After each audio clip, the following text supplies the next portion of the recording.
L'équipe de France féminine de football au défi des championnes du monde espagnoles. Toutes les infos sur l'Euro de handball féminin qui se joue actuellement en Hongrie.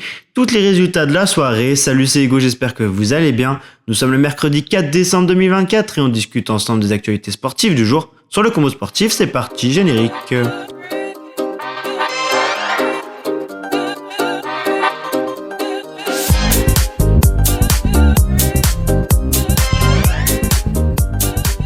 J'en ai parlé rapidement dans l'épisode d'hier, mais sans rentrer véritablement dans les détails, l'équipe de France féminine de football s'est inclinée sur le score de 4-2 face aux dernières championnes du monde espagnoles.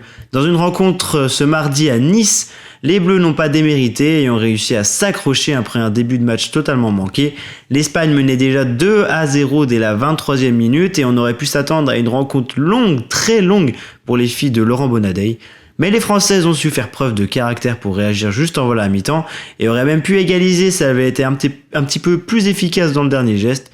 En tentant de presser haut, les Bleus se sont fortement exposés face à des joueuses de qualité supérieure qui ont exploité les failles françaises pour finalement s'imposer logiquement 4-2. Des progrès, on en voit, mais la route reste encore longue si la France veut enfin jouer les premiers rôles dans une compétition internationale. Affaire à suivre. Passons à l'Euro féminin de handball. Alors coupez-moi si je suis totalement à côté de la plaque, mais cet Euro de hand, c'est le désert médiatique ou c'est qu'une impression.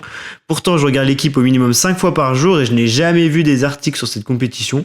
Je comprends pas trop comment on ne peut pas plus mettre en avant ce sport dans lequel la France excelle depuis de nombreuses années maintenant.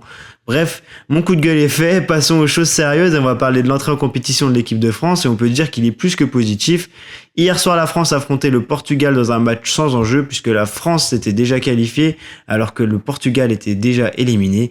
Les Françaises ont quand même fait le boulot en s'imposant 28-16 et débuteront le tour principal ce jeudi et vendredi avec 2 matchs en 2 jours où l'adversité devrait augmenter. On suivra ça donc avec plus d'attention sur le combo sportif. Petite information football que j'ai oublié de vous mentionner, on jouait hier soir des matchs de Première Ligue et de Liga. Crystal Palace est imposé 1-0 chez le promu Ipswich et Leicester l'emporte 3-1 sur son terrain face à West Ham. Le Barça se reprend en l'emportant 5-1 sur le terrain de Majorque. Suite des journées ce soir sur tous les terrains européens. On termine comme souvent avec le basketball. On a déjà parlé de Paris Basket et de l'Asvel hier soir. Monaco ce soir reçoit l'Olympiakos pour un potentiel 3/3 pour nos clubs français sur cette journée d'Euroleague.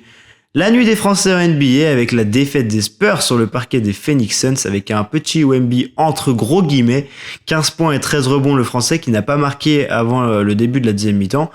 Dans le même temps, ce même Français, Wemby, a quand même été élu meilleur défenseur du mois dans la conférence Ouest. Autre double-double, celui de Tidjane Salin qui a réussi à inscrire 10 points et du rebond pour la première fois de sa carrière NBA dans la défaite des Hornets dans leur salle face aux Sixers de Gershon Yabusele qui quant à lui compile 7 points pour 12 rebonds. 10 points et 9 rebonds pour Alex Sarr qui frôle lui aussi le double-double. 6 points et 7 rebonds pour Bilal Koulibaly dans la nouvelle défaite des Wizards. Merci à toutes et à tous de m'avoir écouté. On se donne rendez-vous dès demain, dès jeudi pour un nouveau combo sportif. N'oubliez pas de vous abonner et de me soutenir. Je vous souhaite une très bonne journée, une très belle fin de journée, une très bonne soirée. Où que vous soyez dans les transports chez vous, au boulot. Et écoutez, je vous dis à demain et puis salut tout le monde.